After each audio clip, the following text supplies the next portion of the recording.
Bonjour, si vous êtes nouveau dans cette chaîne, je vous invite de vous abonner. On doit résoudre l'équation dans R, la racine de n sur n égale à 5. On va trouver la valeur de n. Pour cela, il faut chercher le domaine d'existence de n. Donc on va dire, comme c'est la racine, n se trouve sous un radical, on va dire que n là, il est strictement supérieur à 0. Donc ceci implique que n appartient à l'intervalle 0 à plus infini. D'accord? Donc n il appartient à cet intervalle là.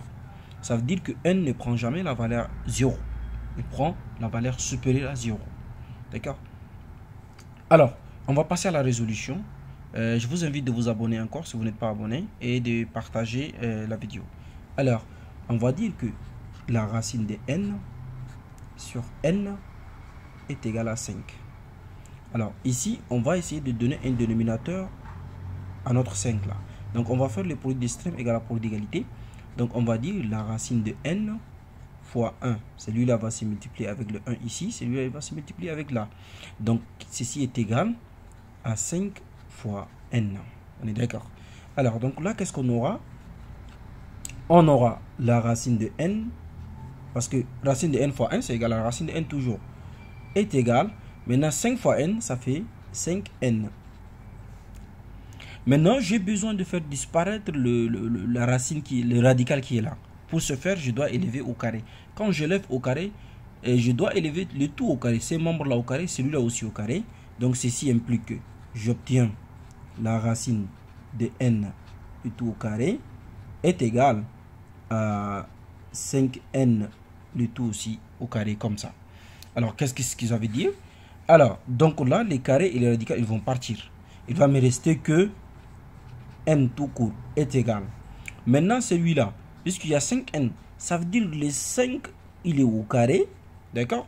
Maintenant, les n aussi, il est au carré. Donc, j'obtiens n est égal à 25n au carré. Alors, donc n égale à 25n au carré. Il va falloir que je déplace cette égalité-là ici afin que j'obtienne une équation du second degré. Donc, ceci implique que donc ceci revient à écrire n moins, parce qu'il est positif, 25n au carré est égal à 0. Il faut que je vais permuter l'opposition de n et de 25n. Alors, qu'est-ce que j'obtiens ici?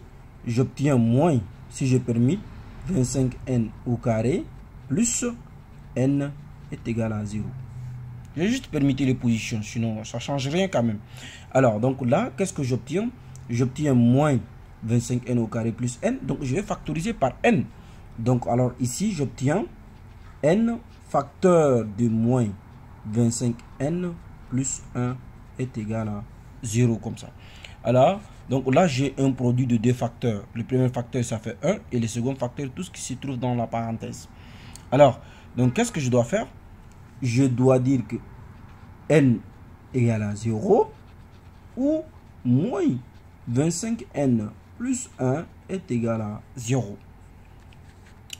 Alors, je vais dire que n égale à 0, il n'appartient pas à mon intervalle parce qu'au départ, nous avons dit que n appartient à l'intervalle 0 à plus infini. Donc, 0, il est exclu. D'accord? Ça veut dire que n ne prend jamais la valeur 0. Alors, donc là, ici, celui-là, on doit le chasser parce qu'il n'appartient pas à notre DDF. On va travailler sur celui-là. Alors, donc là, qu'est-ce que j'obtiens? Donc là, qu'est-ce que j'obtiens? J'obtiens moins 25n, d'accord? Plus 1 est égal à 0. On va tirer notre n. Donc ça fait moins 25n est égal à moins 1. D'accord? Alors, donc là, qu'est-ce que j'obtiens ici? Je simplifie les moins. Donc, j'obtiens 25n est égal à 1. N'est-ce pas? Alors, je vais tirer maintenant le n qui est là. Je vais le tirer. Donc, j'obtiens n est égal à 1 sur 25. Ça, c'est la valeur de notre n.